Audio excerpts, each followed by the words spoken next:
into myself, where I have studied, what I have basically done. In a very brief manner, if I basically say that I had been in the three basic fields concerned. One includes the practicing area, which is the real field in terms of law. All of you have joined law as such. The other one was a part of administrative field leading to Cuts International. And broadly speaking, it's academics over there. I've written books, I'm involved in lectures and all that, which all your academicians over here, basically, that they basically speak before all of you.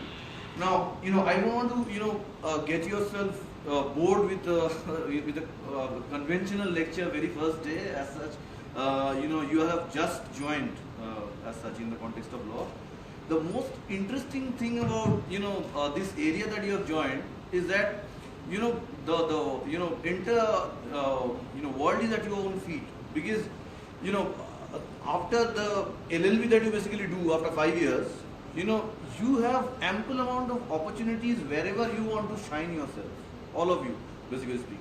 And it's an area where after a person spends some period of time, they just enjoy the field to a big extent, because I mean, when I basically studied LLB way back, 20 years back, at that point of time, the basic convention or the mindset was that if a person basically passed out law, either the person had to practice civil law or practice criminal law, and if not, if the person was brilliant enough, could qualify for the judiciary examination and thereafter become a judicial officer. That was the mindset. Today, there had been so many vast branches of law all across the country, and there are so many avenues in terms of you yourself joining over here with India itself, or if you want join any big organization across the world in the context of law. Like I basically while I've taught in NLU Jodhpur or NUJS Kolkata, over there I remember a group of students who started off in terms of studying international law, and thereafter ended up being a member of the World Health Organization, or International Court of Justice, abroad. So question over here is, when you basically, take up this particular area, whichever area you, finally specialize, try giving your time and, try to be a bit innovative in the context of how you look into that particular subject. I can give one simple example.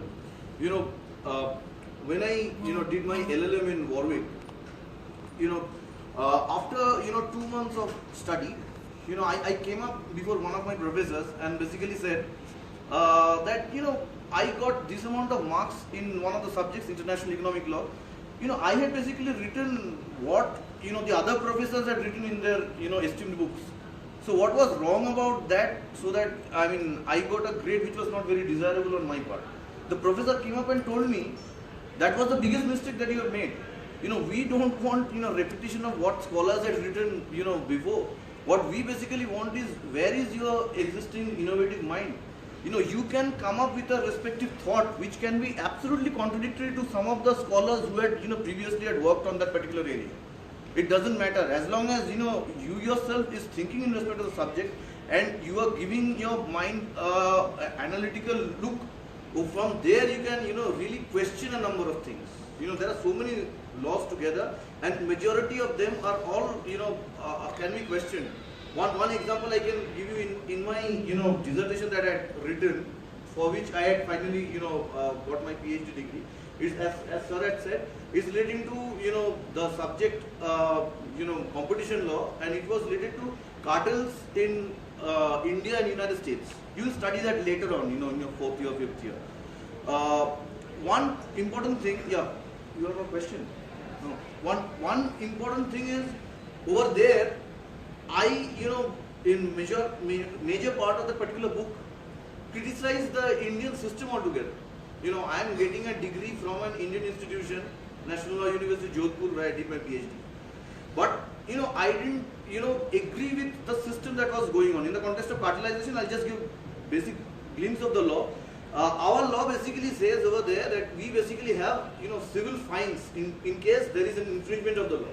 Infringement means that, there is any form of anti-competitive activity, any form of abuse of dominance.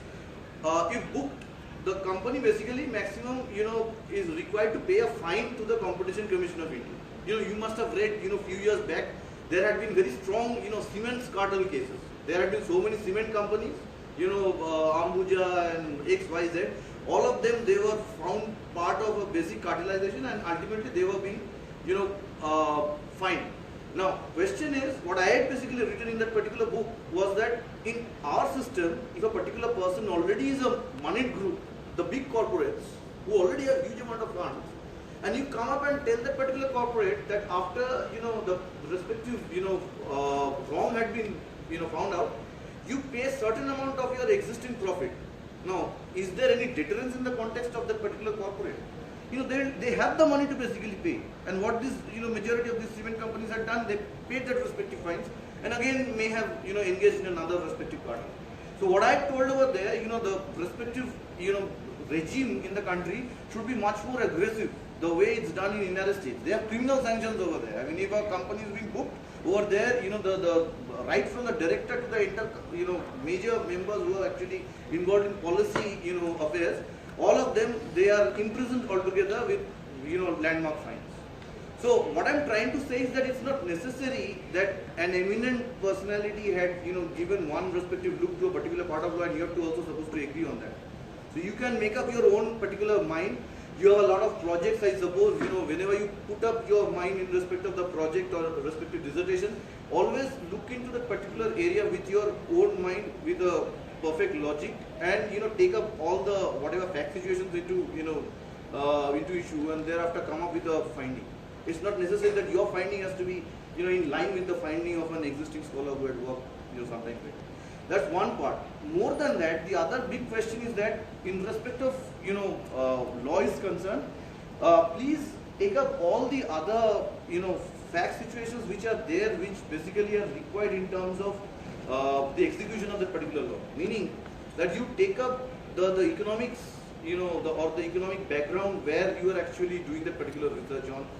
Please take up the social circumstances, because without social, economic, political, all the other forms of circumstances being taken into consideration, law otherwise remains a black letter of law.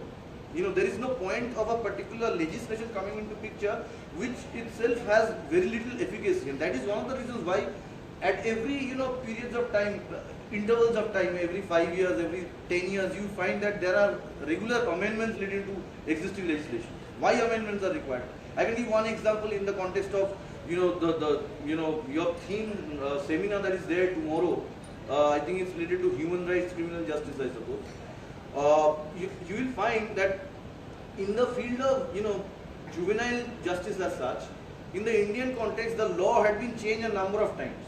In 1986, there was an existing act called the Juvenile Delinquency Act. At that point of time, any particular juvenile who was in conflict with law used to be called a delinquent, and that was a very weak, soft law at that point of time in 1986. Thereafter came up, India, became signatory to, UN Convention on Child Rights, and thereafter had to modify the respective law and came up with a new act, Juvenile Justice Act of 2000. The same respective act had, faced a number of amendments, 2010, 2015, and even today itself there is a very big question in that context of whether that particular law is really efficacious or not. Because the problem that lies is, on one hand, the legislatures, they are supposed to balance the fact that as far as juveniles are concerned, children who are at the age bracket of 10, 12, 13, 15, they are in the formative years. So any form of harsh treatment, harsh punishment, even if they have committed serious offense, that can spoil their entire life altogether. So softness is required on one side.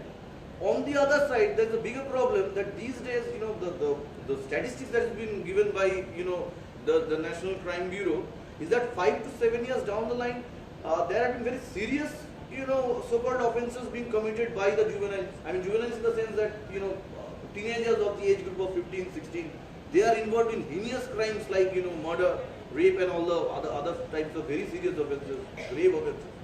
So question is, what type of stand should the country basically take? I am saying that, on the part of the legislatures also, they face every respective day a new challenge in the context of a law that is already being in place, how efficacious that particular law is. The law requires again a relook. You will find that, there are a number of so-called, even provisions which the British, during their period of time they had created, they had not been amended even today. Examples are like, you go and see the Indian Registration Act. You'll later study that. 1907 Act, over there it's written that if you want to transfer an immovable property of a value of rupees 100 or upwards, you require compulsory registration. Below rupees 100, it can be done by, mere delivery of possession. Now question is, in the context of rupees 100, you take up 1900, 100 years back, there used to be huge value relating to rupees 100. Today, forget the question of, an agricultural land, forget the question of a house. You will hardly get a pencil box also even for rupees 100. So question of rupees 100 having an implication in the context of an immovable property, it doesn't have any bearing today, but still if you go through the particular act, still that there had not been an amendment relating to the, existing provision, section 70. So what I'm trying to say is that, there are, a number of times when a law basically fails. The most interesting thing that people basically say is that, Lord Macaulay had drafted that 1860, he made a mess of everything. It's the British, the colonial, group who had damaged the legal framework of the country concerned. All those are, has no sense at all. Even if the law was wrong, think of a situation that I made a particular law in 1995 and I made a wrong law. Is it not our respective job to have a relook in respect of the law? So question is, you have to, attract the attention of the law commission. You have to make the legislatures again really think, and there the parliament again legislate in the context of, amendments related to law. It's a ever-growing process. Something which was good 10 years back cannot be, the same at this point of time. And besides, this cannot be also expected that legislatures, when they actually legislate law, they will take into consideration everything into picture. I can give one simple example. 1860, the Indian Penal Code came up, Lord Macaulay's period. Think of the type of offences that were there at that point of time. Whatever could be taken into consideration, that were being, codified. There was no question of credit cards that existed in 1860. Who used to have a particular credit card and thereafter, swap the card and, finally make an existing online payment? So question of credit card frauds being taken into consideration by Lord Macaulay in 1860 was absurd. So when every respective day new crimes come into picture, new technology comes up. So an existing regime is not in the context of only criminal law. So many different laws in picture. They are supposed to actually take into consideration all the so-called changes, all the advancements that are taking place, not only in India, all across the world, and thereafter come out at a respective finding. You'll find that the entire world is basically divided in the context of many concepts, whether in the context of criminal law, whether in the context of civil law. One example can be in the context of your death penalty part. There are, half of the world who had abolished, capital punishment long time back. Again, there are half of the world who basically had retained it. India had kept it within the broad bracket of, death penalty in rarest of rare cases. In a Bachchan Singh versus State, the Supreme Court had given the judgment that even it's very, very rare, in that particular